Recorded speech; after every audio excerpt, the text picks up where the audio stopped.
Señor presidente, señor secretario general, le confirmo el apoyo de Cuba en su labor al frente de la Secretaría de la Organización de las Naciones Unidas como garante y defensor de la paz internacional. Señores jefes de Estado y de Gobierno, distinguidas delegadas y delegados, expreso sinceras condolencias extensivas a los familiares de los fallecidos y a los damnificados y nuestra disposición a incrementar la cooperación dentro de nuestras modestas posibilidades a los hermanos pueblos y gobiernos de Dominica y Antigua y Barbuda, pequeñas islas que sufrieron terrible destrucción, a República Dominicana, Puerto Rico, San Martín, San Martín, Islas Vírgenes y Anguila, debido a los huracanes Irma y María. Llamo a la comunidad internacional a dar toda la prioridad y movilizar recursos para ayudar a los pequeños estados y territorios insulares del Caribe devastados. Reciba entrañables sentimientos de solidaridad de Cuba, el pueblo y gobierno mexicanos, en especial los familiares de las víctimas y los damnificados por ambos terremotos, a quienes reiteramos la disposición a asistir a la población y a la recuperación de los daños con nuestros modestos esfuerzos. Hacemos llegar al pueblo de los Estados Unidos sentidas condolencias a las familias de los fallecidos y honda simpatía a todos los afectados por el huracán Irma. Señor presidente, traigo el testimonio del pueblo cubano que realiza un colosal esfuerzo en la recuperación de los severos daños en las viviendas, la agricultura, el sistema electroenergético y otros provocados por el huracán Irma.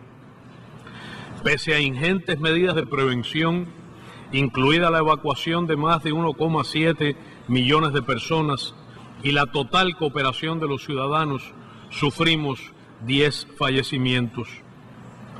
Los dolorosos daños a servicios y las pérdidas de bienes sociales y personales, las privaciones ocasionadas a las familias por largas horas sin electricidad o abasto de agua, acentuaron la unidad y solidaridad de nuestro noble y heroico pueblo.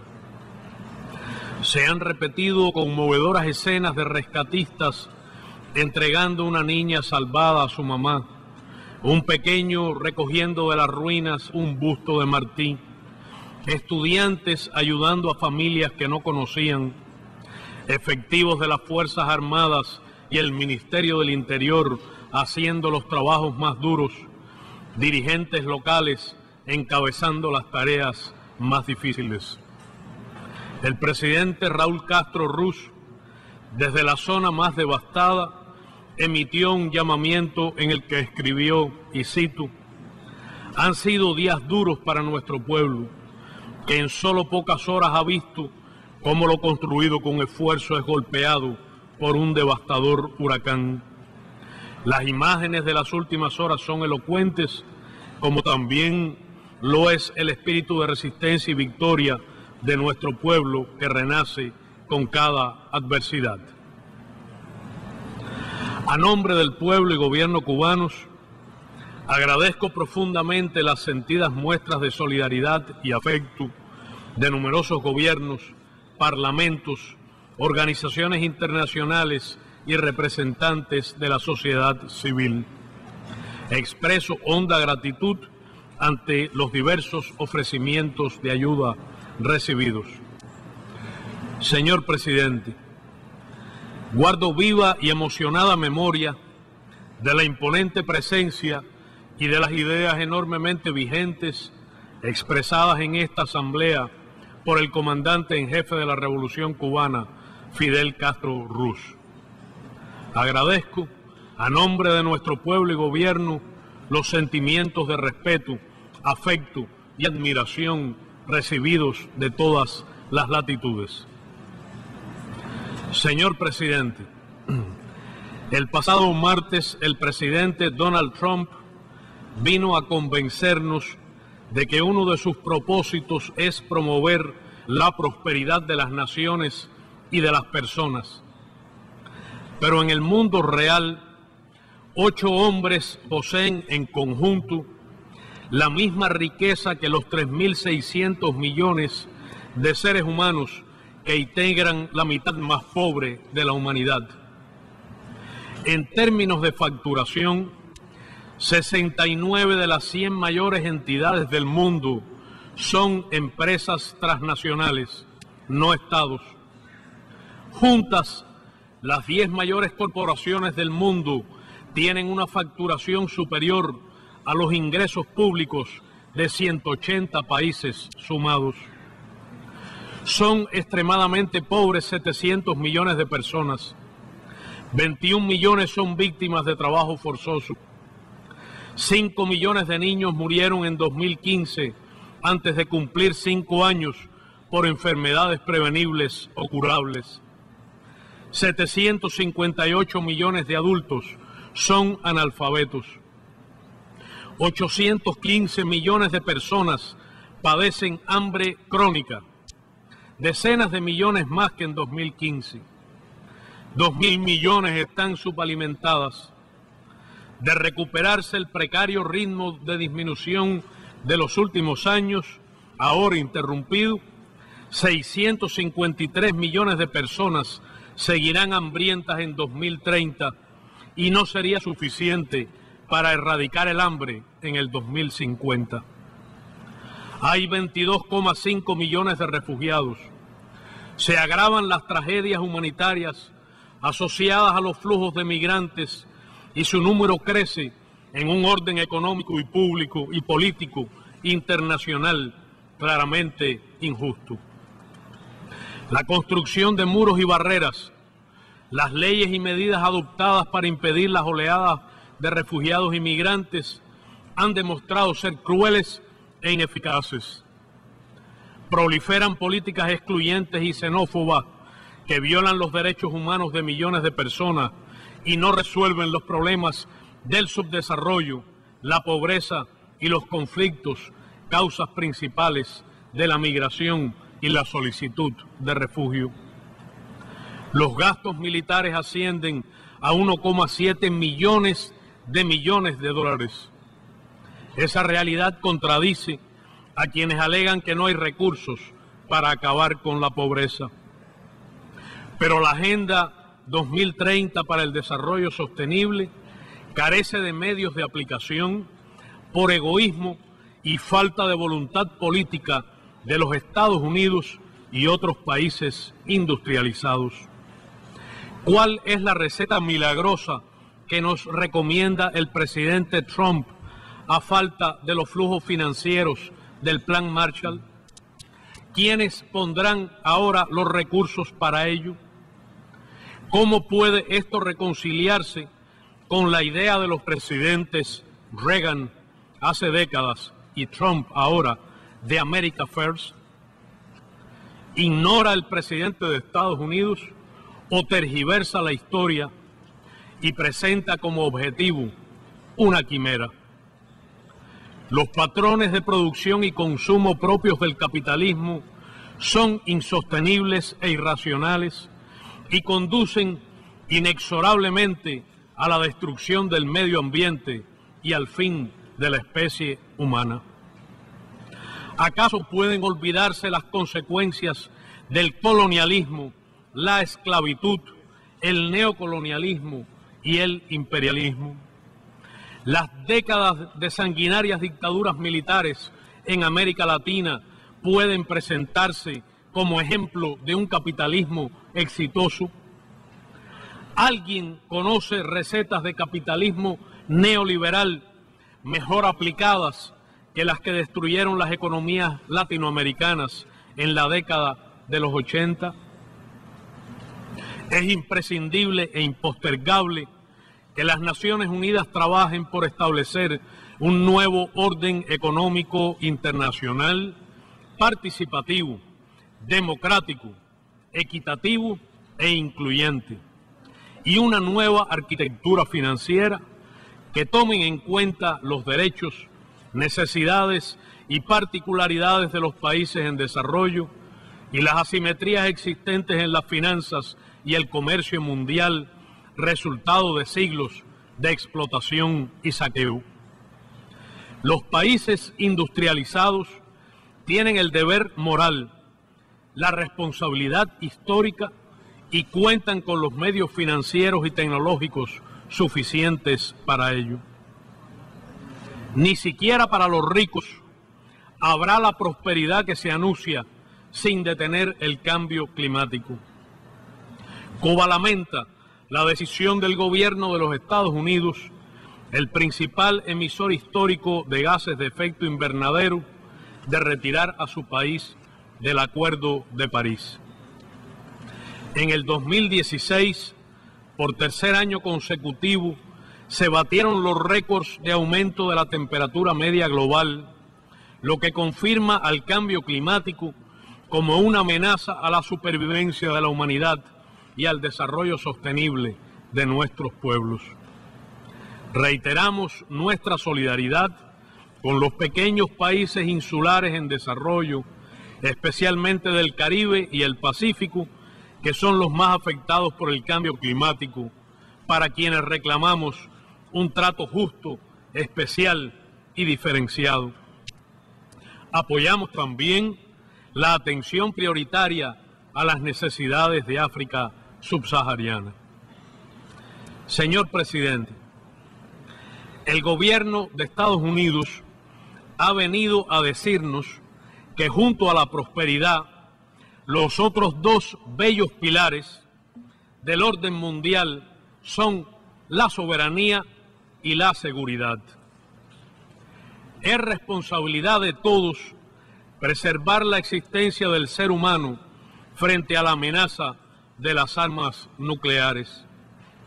Un importante aporte al logro de ese objetivo significó la histórica adopción y firma en el marco de esta Asamblea del Tratado sobre la Prohibición de las Armas Nucleares, que proscribe la existencia, el uso y la amenaza del uso de esas armas que tienen capacidad para aniquilar la especie humana.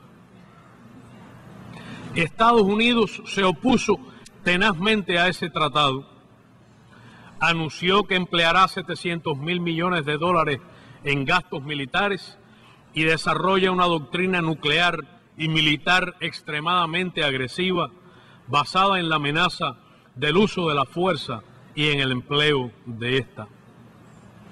Estados miembros de la OTAN atentan contra la paz y la seguridad internacionales y el derecho internacional, promoviendo intervenciones militares y guerras no convencionales contra estados soberanos.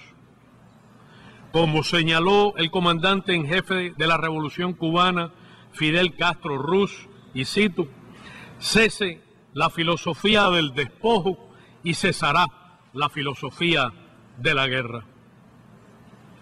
Resulta cotidiana la imposición ilegal de medidas coercitivas unilaterales y el uso de herramientas financieras, judiciales, culturales y comunicacionales para la desestabilización de gobiernos y la negación del derecho de libre determinación a sus pueblos.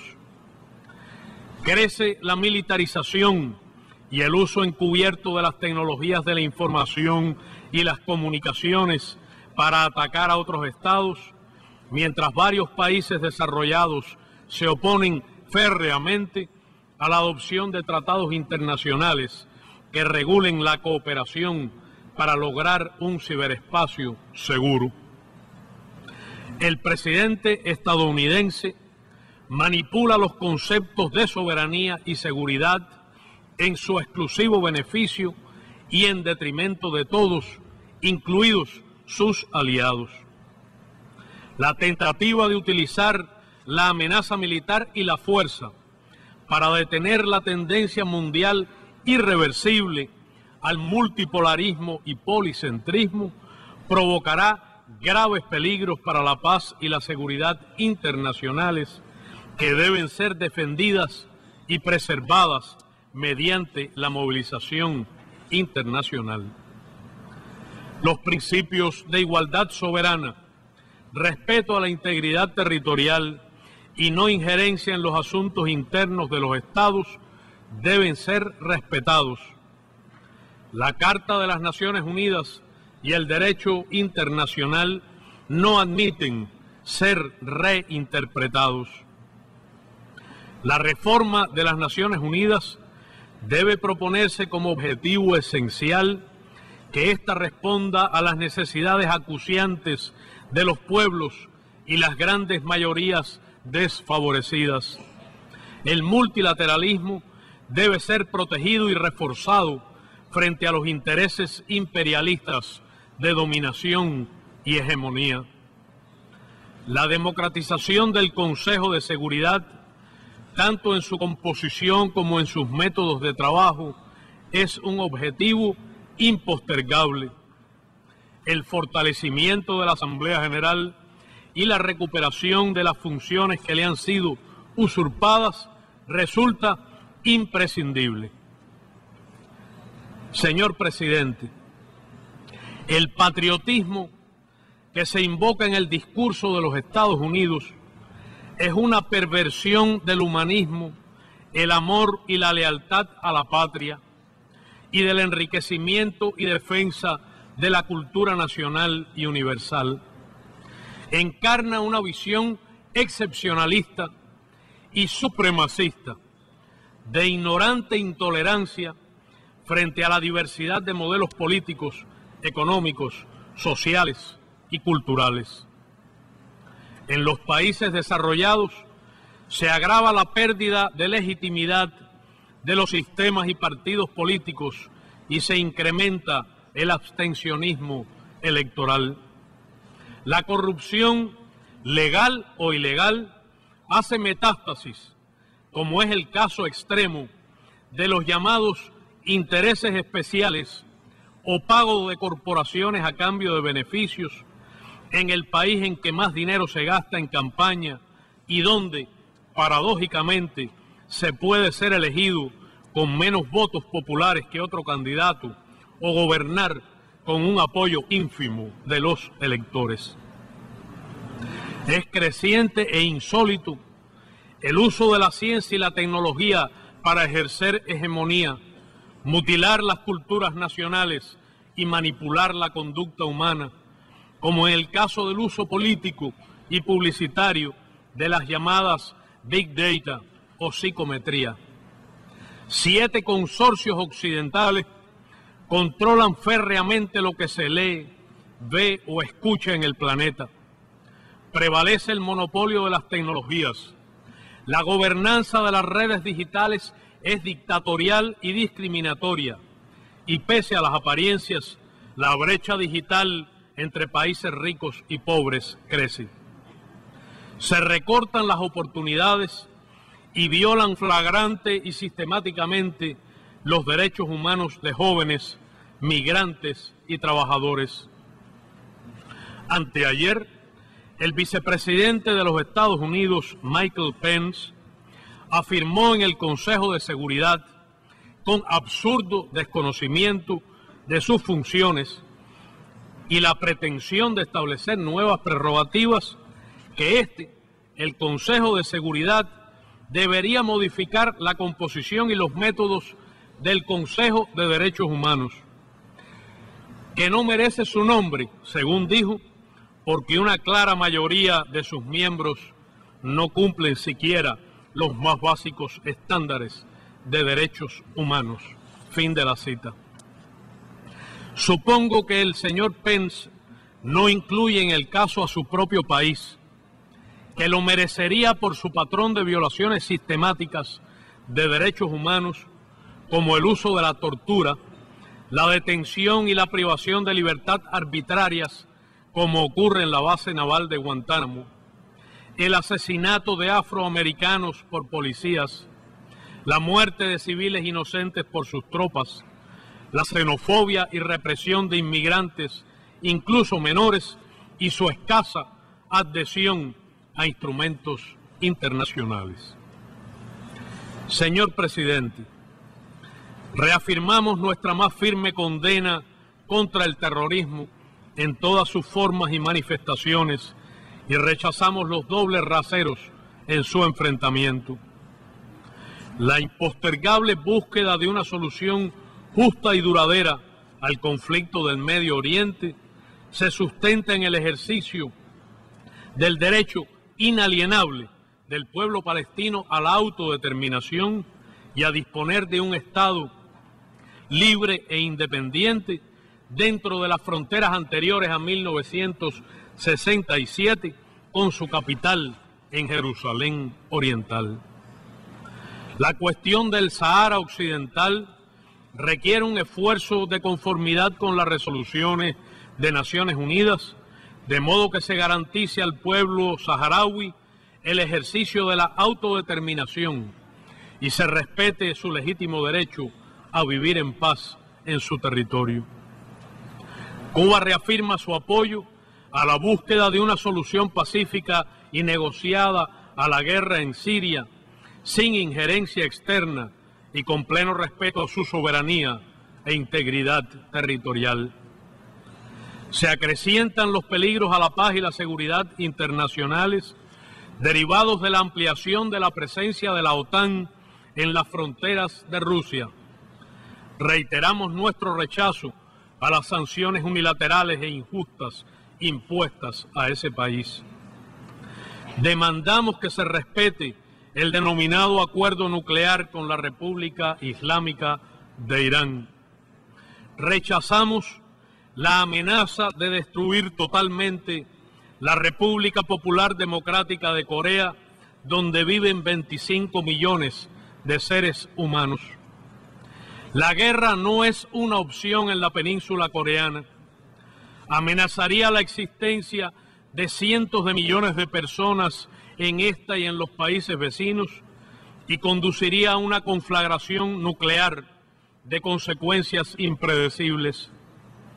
Solo a través del diálogo y las negociaciones se puede lograr una solución política duradera que debe tener en cuenta las preocupaciones legítimas de todas las partes involucradas.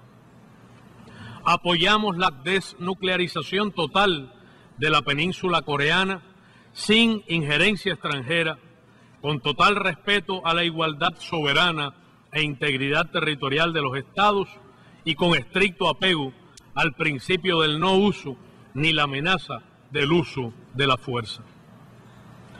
Señor presidente, nuevas amenazas se ciernen hoy contra la paz y la estabilidad en América Latina y el Caribe, en abierto irrespeto a la proclama como zona de paz, firmada en La Habana por los jefes de Estado y Gobierno de nuestra región en enero de 2014, en ocasión de la segunda cumbre de la Comunidad de Estados de América Latina y el Caribe, CELAC. Reiteramos lo expresado por el presidente Raúl Castro Ruz sobre la República Bolivariana de Venezuela el pasado 14 de julio, y cito: la agresión y la violencia golpista contra Venezuela dañan a toda nuestra América y solo benefician los intereses de quienes se empeñan en dividirnos para ejercer su dominación sobre nuestros pueblos sin que les importe generar conflictos de consecuencias incalculables en esta región, como los que estamos presenciando en diferentes lugares del mundo. Alertamos hoy, dijo entonces, que quienes pretenden derrocar por vías inconstitucionales, violentas y golpistas a la revolución bolivariana y chavista asumirán una seria responsabilidad ante la historia. Fin de la cita. Rechazamos enérgicamente la amenaza militar contra Venezuela, la orden ejecutiva que la califica como una amenaza a la seguridad nacional de los Estados Unidos y las sanciones unilaterales, injustas y arbitrarias aplicadas por este. Reiteramos nuestra inquebrantable solidaridad con el pueblo y el gobierno bolivarianos y chavistas, y con su unión cívico-militar que lidera el presidente constitucional Nicolás Maduro Moros. Denunciamos y condenamos la iniciativa NICA Act, promovida en el Congreso de los Estados Unidos en una actitud injerencista que persigue imponer un bloqueo económico al pueblo y gobierno de Nicaragua, a quienes reiteramos nuestro respaldo. Expresamos nuestra solidaridad con el expresidente Luis Ignacio Lula da Silva, víctima de persecución política para impedir su candidatura a elecciones directas mediante una inhabilitación judicial. Lula, la presidenta Dilma Rousseff, el Partido de los Trabajadores y el pueblo brasileño tendrán siempre a Cuba de su lado. Reafirmamos nuestro compromiso histórico con la libre determinación y la independencia del pueblo de Puerto Rico. Apoyamos el legítimo reclamo argentino de soberanía sobre las Islas Malvinas, Sándwich del Sur y Georgias del Sur. Cuba continuará contribuyendo en todo lo posible a solicitud de las partes con los esfuerzos para lograr una paz estable y duradera en Colombia. Seguimos comprometidos en compartir nuestras modestas realizaciones con los pueblos del sur, incluido el empeño de los 40.000 cooperantes cubanos que en 64 países hoy luchan por la vida y la salud de los seres humanos. Señor presidente, el 16 de junio pasado, el presidente de los Estados Unidos, Donald Trump, anunció la política de su gobierno hacia Cuba, que constituye un retroceso en las relaciones bilaterales y socava las bases establecidas hace 2 años para avanzar en una relación de nuevo tipo entre nuestros países, en la que prime el respeto y la igualdad. El gobierno estadounidense ha decidido endurecer el bloqueo económico, comercial y financiero, imponiendo nuevos obstáculos a las limitadas posibilidades que tenía su empresariado para comerciar e invertir en Cuba, y restricciones adicionales a sus ciudadanos para viajar a nuestro país. Esas decisiones ignoran el apoyo de amplios sectores estadounidenses, incluyendo la mayoría de la emigración cubana, al levantamiento del bloqueo y la normalización de las relaciones. Satisfacen solo los intereses de un grupo de origen cubano del sur de Florida, cada vez más aislado y minoritario, que insiste en dañar a Cuba y a nuestro pueblo por haber elegido defender a cualquier precio el derecho a ser libre, independiente y soberano. Reiteramos hoy la denuncia a las medidas de endurecimiento del bloqueo y reafirmamos que cualquier estrategia que pretenda destruir a la revolución cubana fracasará.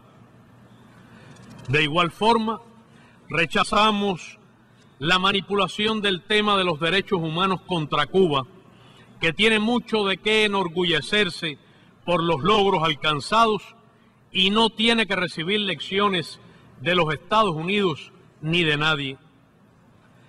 Expresamos en esta ocasión la más enérgica condena a las declaraciones irrespetuosas, ofensivas e injerencistas contra Cuba y el gobierno cubano, realizadas hace 3 días en esta tribuna por el presidente Donald Trump.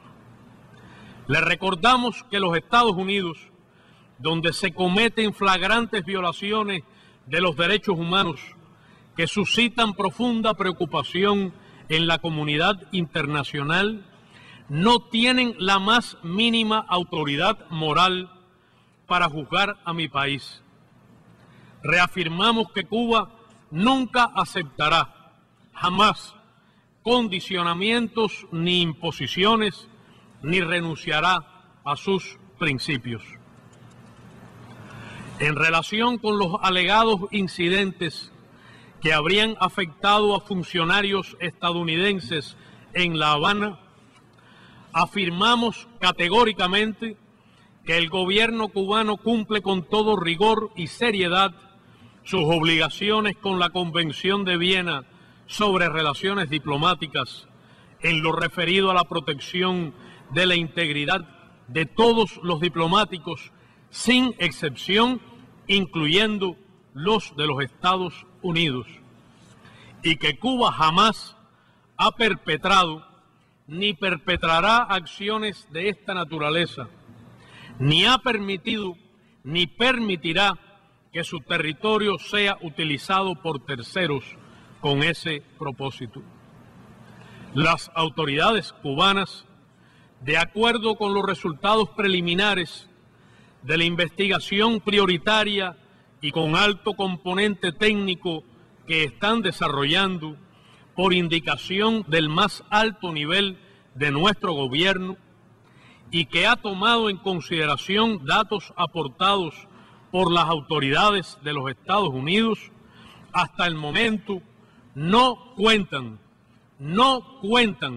con evidencia alguna que confirme las causas ni el origen de las afecciones a la salud que han sido reportadas por los diplomáticos estadounidenses y sus familiares. La investigación para esclarecer este asunto sigue en curso y para llevarla a término será esencial la cooperación efectiva de las autoridades estadounidenses. Sería lamentable que se politice un asunto de la naturaleza descrita.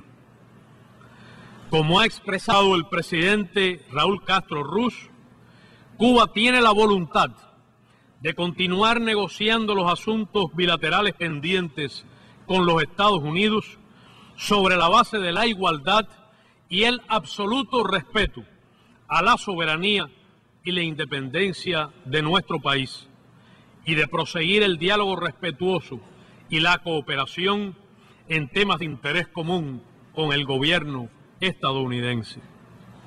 Cuba y los Estados Unidos pueden cooperar y convivir, respetando las diferencias y promoviendo todo aquello que beneficie a ambos países y pueblos, pero no debe esperarse que para ello Cuba realice concesiones inherentes a su soberanía e independencia. Señor presidente, el pueblo cubano no cesará en su legítimo reclamo por el levantamiento y total eliminación del bloqueo económico, comercial y financiero, y seguirá denunciando el recrudecimiento de esa política. El 1 de noviembre, Cuba presentará una vez más ante la Asamblea General de las Naciones Unidas el proyecto de resolución titulado Necesidad de poner fin al bloqueo económico, comercial y financiero impuesto por el gobierno de los Estados Unidos contra Cuba. Mientras en el mundo crece la desigualdad, la opulencia de unos pocos y la marginación de muchos, pero el pueblo cubano continuará su lucha por alcanzar la sociedad más justa posible. Seguiremos avanzando con paso firme en el camino de transformaciones revolucionarias, decididos soberanamente por cubanas y cubanos para el perfeccionamiento de nuestro socialismo. Muchas gracias.